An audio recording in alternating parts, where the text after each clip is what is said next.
नमस्कार। अथ माघ मास कथा 17वां अध्याय आरंभ। भगवान दत्तात्रेय जी ने सहस्त्रबाहु से कहा कि अप्सरा कंचन मालिनी अपना संपूर्ण वृतांत सुनाने के बाद उस राक्षस से पूछने लगी, हे राक्षस, अब तुम अपनी दुर्दशा का कारण बताओ।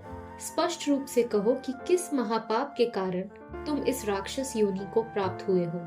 राक्षस बोला, हे देवी, अपने पूर्व जन्म में मैं काशी में वेद पाठी ब्राह्मण था। पवित्र काशी में उत्तम ब्राह्मण कुल में मेरा जन्म हुआ था। मैं पवित्र कुल उत्पन्न, शास्त्रज्ञ तथा कर्मज्ञ था, किंतु मैंने दुराचारी और हिंसक राजाओं, शूद्रों, चांडालों तथा पापियों से अनेकों बार दान ग्रहण किया। इतना ही नहीं, मैंने पवित्र काशी नगरी में अनेकों पाप भी किए।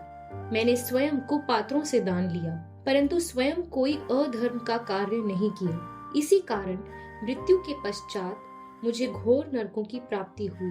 मैंने पवित्र धाम काशी में पापी जीवन बिताया था, अतएव मैं अनंत काल तक नरकों में यातनाएं भोगता रहा।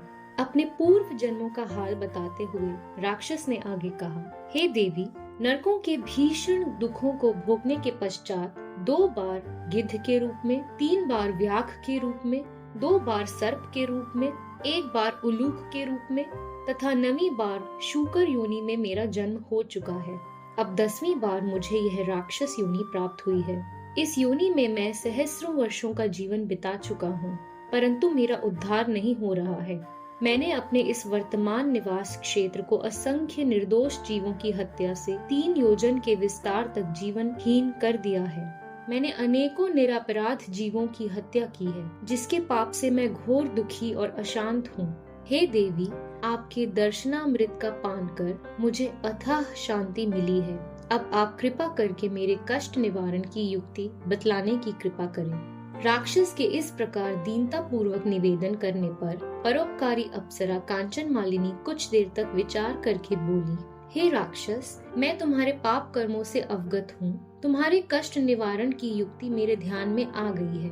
मैं तुम्हें अपने अगणित माघ स्नान के फलों का कुछ अंश दान करूंगी। इससे निस्संदेह तुम्हारी मुक्ति होगी। माघ स्नान के अद्वितीय पुण्य फल का वर्णन करना देवताओं के लिए भी पूर्णतः संभव नहीं है। हे राक्षस, इस पुण्य फल का मुझे स्वयं अनुभव है, इसलिए मैं तत्काल तुम्हें अपने माघ स्नान का फल दे रही हूँ। इसके पश्चात कंचन मालिनी ने अपने वस्त्र निचोड़कर तथा हाथ में जल लेकर संकल्प कर अपने माघ स्नान का फल उस राक्षस को दान कर दिया।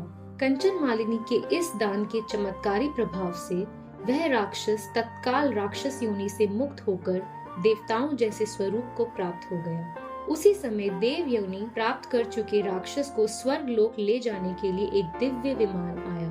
प्रस्थान के पूर्व नतमस्तक होकर उसने कांचन मालिनी से कहा, हे माता, आपने पापों तथा दुखों से मुझे मुक्त किया है।